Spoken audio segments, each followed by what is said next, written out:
નમસ્તે ભક્તો, આજે આપણે બનાવી રહ્યા છીએ ફરાળી દાળ બાટી. અને ફરાળી દાળ બાટી બનાવવા માટે બહુ ઓછી વસ્તુઓની જરૂર પડશે. પહેલા હાલ આપણે દાળની તૈયારી કરી રહ્યા છીએ. ફરાળી દાળ માટે અમે સંતોષ સુરણ અને બટેકું બંનેનો ઉપયોગ કરતા હોઈએ છીએ. તમે ચાહો તો ફક્ત સુરણ પણ નાખી શકો, ચાહો તો ફક્ત બટેકું પણ ચાલે, બંને મિક્સ પણ ચાલે. તો આ છે સુરણ, સારી રીતે ધોઈ ઉપરની છાલ કાઢી લીધી અને મીડિયમ સાઇઝના નાના ટુકડા કરીશું તો 1 થી 2 કે 3 સીટીમાં સુરણ પાકી જતું હોય છે.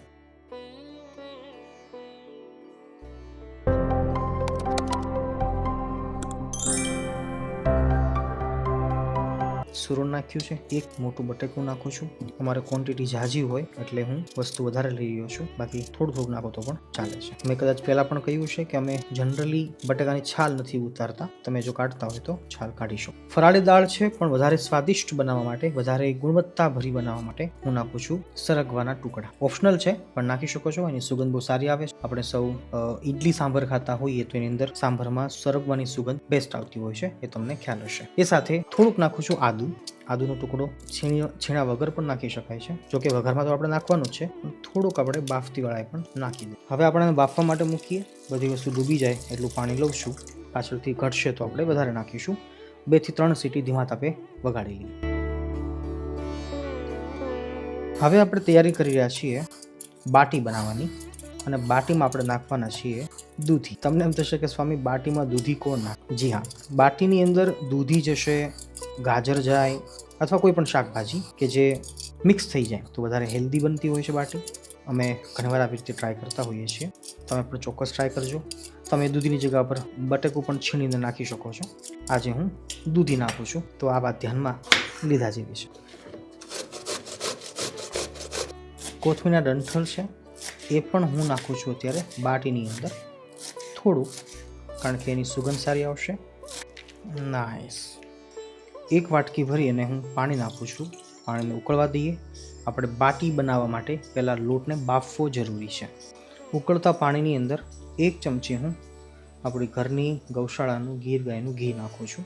સ્વાદ અનુસાર નમક. લોટની અંદર નમક નખાઈ જશે ને તો બાટી છે વધારે સ્વાદિષ્ટ લાગશે. અને હા, જીરું પણ આપણે નાખી શકીએ છીએ. જીરું પણ બહુ સરસ લાગે છે. આ છે આપણી કોથમીરના ડંઠલ અને દૂધીનું છીણ.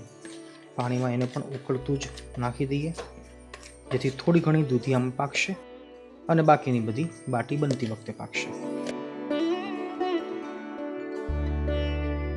પાણી ઉકળી ગયું છે. 1 મિનિટ સુધી આપણે દૂધીને બફાવા દઈએ. પછી આપણે 1 કપ હું હાલ નાખું છું રાજગરાનો લોટ. મેં પહેલા કહ્યું હતું કે અમે ઝાઝી ક્વોન્ટિટીમાં બનાવીએ છીએ, તો એ પ્રમાણે બધી વસ્તુ હું નાખું છું. તમે ઓછી બનાવતા હોય તો એ પ્રમાણે જોઈ લેવા. 1 કપ નાખું છું મોરિયાનો ઝીણો દળેલો લોટ. ગેસની ફ્લેમને એકદમ ધીમી રાખવાની. સારી રીતે મિક્સ કરી લઈએ, ચલાવી લઈએ. મૂળમાં તો ગ્લુટન બનવું જરૂરી છે. આ પ્રોસેસને ખાસ સમજો. ગરમ પાણીમાં, ઉકળતા પાણીમાં આપણે લોટ નાખીએ છીએ, જેનાથી થશે શું, મોરિયો છે, રાજગરો છે, એ ઓછા ગ્લુટન વાળો પદાર્થ કહેવાય, ધાન કહેવાય. અને એની અંદર ચિકાશ બનવા માટે, ગ્લુટન એટલે ચિકાશ બનાવવા માટે જ આપણે આ ઉકળતા પાણીમાં નાખીએ છીએ. અને દૂધી છે એ આપણે હેલ્ધી બનાવવા માટે ઉપયોગ છે. તો કંઈક આવું રૂપ લઈ લેશે. જુઓ, મૂળ તો લોટ કડક રાખવાનો છે, કારણ કે બાટી છે એ જનરલી કડક લોટમાંથી બનતી હોય છે. તો કંઈક આવું થઈ જશે. અને તમને એમ લાગે કે વધારે ઢીલું છે તો જે આ જગ્યા ઉપર તમે કોરો લોટ બીજો પણ ઉમેરી શકો. મેં હાલ ટોટલ 2 કપ લોટનો ઉપયોગ કર્યો છે. 1 કપ મોરિયો, 1 કપ રાજગરાનો. તો બંને ઝીણા રાખવા જરૂરી છે. મને લોટ થોડોક હજી ઢીલો લાગે છે, જોકે ઘણો કઠણ છે છતાં ઢીલો લાગે છે. થોડોક હું રાજગરાનો ઝીણો લોટ નાખું છું, અડધા કપમાંથી પણ અડધો. ફરીવાર સારી રીતે ચલાવી લઈએ. ગેસની ફ્લેમને બંધ કરી દઈએ અને ચલાવતા રહીએ. હવે કદાચ આ ઠંડુ થઈ જશે તો પણ કોઈ ચિંતાનો વિષય નથી, કારણ કે આમાં ચિકાશ બની ગઈ છે, ગ્લુટન છે એ બની ગયું છે. કેપ્સિકમ અને ટામેટાનું ઝીણું કટિંગ કરીએ છીએ. આપણે આ દાળનો વઘાર લેવા માટે ઉપયોગ કરવાના છીએ. આ બાજુ આપણો લોટ છે એ થોડોક ઠંડો થઈ રહ્યો છે. ઠંડો થોડોક થઈ જાય, હાથ આપણે અડાડી શકીએ, પછી આપણે એની ગોળ ગોળ બાટી બનાવી દઈએ.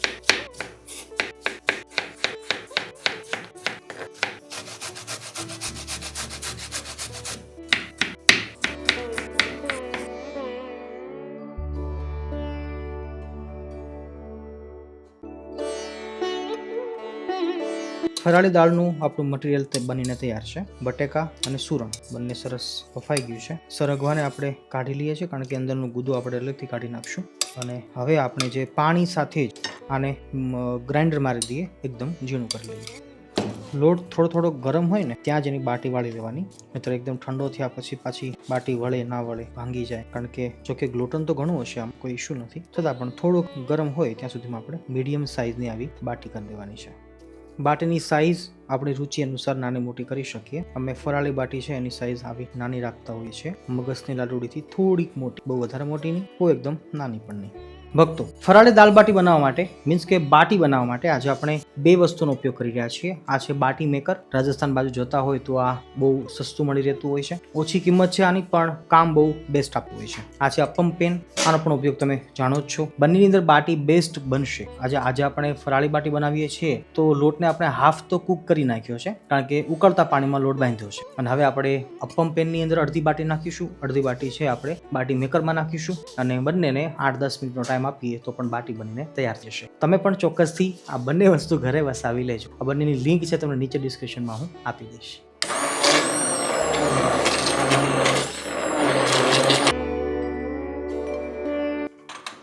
ઘનશ્યામ મહારાજની જય. ગેસની ફ્લેમને મીડિયમ ટુ લો રાખીએ. બાટી મેકરમાં આપણે અડધી બાટી આમાં રાખીએ, અડધી બાટી આપણે અપમ પેનમાં પકાવીશું. ધીમા તાપે હવે પાકશે. વચ્ચે આપણે 2-3 મિનિટ એને ફેરવી લઈશું. અપમ પેનની અંદર વચ્ચે બાટી નહીં મૂકીએ, કારણ કે તાપ સીધો વચ્ચે લાગતો હોય. ફરતી કોર ઉપર આપણે બાટી રાખી દઈએ. એકચ્યુઅલમાં આપણે અત્યારે બનાવી રહ્યા છીએ ઠેચા ચટણી, જે ફરાળી દાલ બાટી સાથે મસ્ત લાગશે. ઠેચા ચટણી બનાવવા માટે ઘી ગરમ થાય, આ જગ્યા પર તમે તેલ પણ લઈ શકો. થોડું જીરું નાખું છું, થોડાક તલ, ત્યારબાદ મરચાં, મીઠો લીમડો,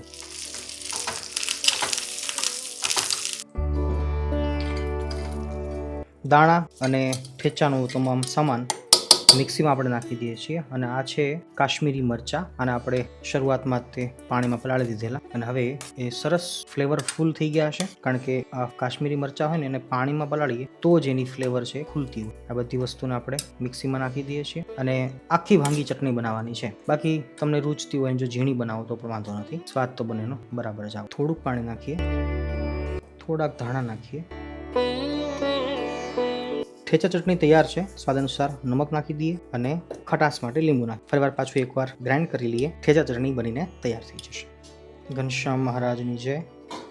વચ્ચે 2 મિનિટ આપણે એને ફેરવતા રહીએ. જુઓ એટલે સરસ બાટી પાકી રહી.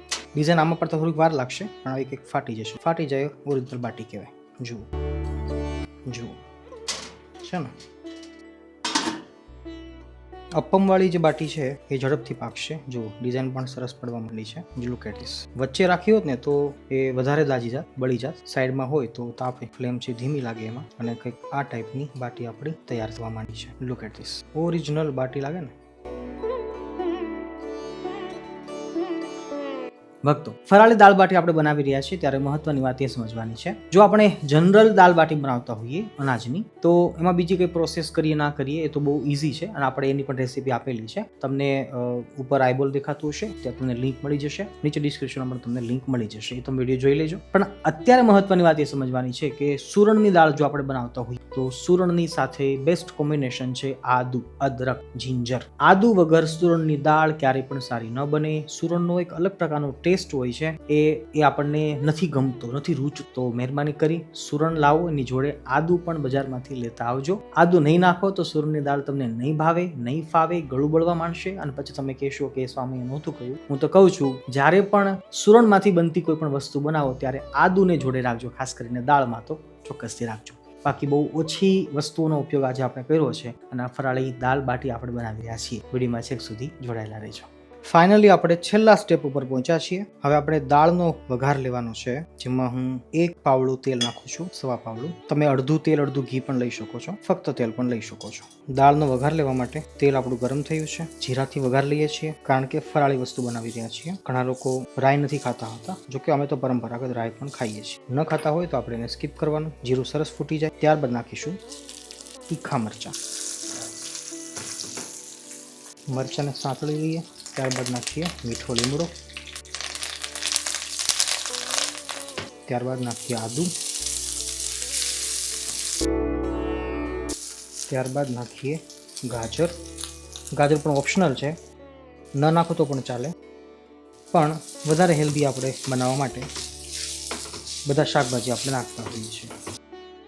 ગાજર છે એને 1 મિનિટ સુધી પકાવવા બાદ ટામેટાં નાખીએ છીએ અને ફાઇનલી નાખીએ છીએ આપણા કેપ્સિકમ મરચાં.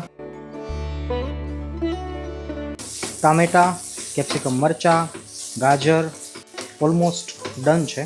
હવે આપણે આપણું જે ગ્રાઇન્ડ કરેલું મિશ્રણ સુરણ બટેકા એને આપણે નાખીએ છીએ. અત્યારે આપણને આ ઘાટું લાગતું હશે પણ હજી આપણે પાણી નાખી અને આપણી કન્સિસ્ટન્સી છે આપણે એને બેલેન્સ કરી લઈશું.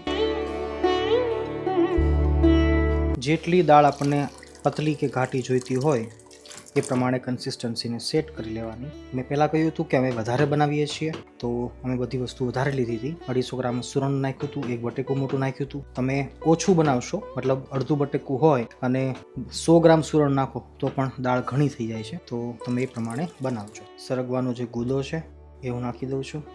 તમે સરગવો શીંગો આખી પણ નાખી શકો છો. આ તો અમારા કેમેરામેને કીધું એટલે મેં વળી આવી રીતે કર્યું. આપણે દાળ સરસ ઉકળી રહી છે પણ મને થોડુંક લુક્સમાં દાળ બરાબર નથી લાગતી. મતલબ આપણે જનરલી બધી દાળને પીળી જોતા હોઈએ છીએ, તો અમે તો પરંપરાગત હળદર ખાતા આવીએ છીએ ફરાળની અંદર. તો હું હળદરને પાણીમાં ઘોળી અને નાખી રહ્યો છું. તમે ન ખાતા હોય, મૂળ તો પોતાની પરંપરાને સાચવવાની હોય છે, તો તમે જો ન ખાતા હોય તો તમે આને સ્કીપ કરી શકો છો. બાકી થોડીક હળદર હશે તો પણ દાળ છે એ લૂકો જુઓ કેટલી બેસ્ટ લાગે છે લુકમાં. દાળ ઉકળી ગઈ છે. હવે આપણે સ્વાદ અનુસાર નમક નાખી દઈએ. ભરતનું નમક. થોડુંક બેલેન્સિંગ માટે ગોળ નાખું છું. આ પણ ઓપ્શનલ છે, પણ દાલ બાટીમાં દાળ છે ને એ થોડીક ખટમીઠી હોય છે. અને લાસ્ટમાં નાખીએ છીએ લીંબુ. લીંબુ પણ થોડુંક એક્સ્ટ્રા રાખવાનું, તો ખટમીઠી દાળ હોય તો સારી લાગે. છેલ્લે નાખીએ છીએ ભગવાનનું નામ લઈને ધનિયા પત્તી. જુઓ આપણી દાળ અને બાટી બંને તૈયાર છે. આ દાળને જોયા પછી કોઈ એમ કહી શકે કે આ ફરાળી દાળ હશે. જુઓ વેજીટેબલ શાકભાજીથી ભરપૂર, એકદમ હેલ્ધી. વળી સુરણ નાખ્યું છે, ગાજર નાખ્યું છે. આટલી સરસ દાળ છે, સરસ મજાની બાટી તૈયાર છે. ચાલો આપણે ઠાકોરજીને ભોગ ધરાવી દઈએ. અને છેલ્લે આપણી શરત પ્રમાણે જે પણ ઘરમાં બનાવો એ ભગવાનને થાળ જરૂર ધરાવજો, પછી જમવામાં ઉપયોગ કરજો, તો એ ભક્તિ કહેવાશે. મળીએ છીએ ફરીવાર એક નવી રેસીપી સાથે. ત્યાં સુધી સૌ ભક્તોને જય સ્વામિનારાયણ, જય શ્રી કૃષ્ણ, જય સિયારામ, હર હર મહાદેવ, રાધે રાધે.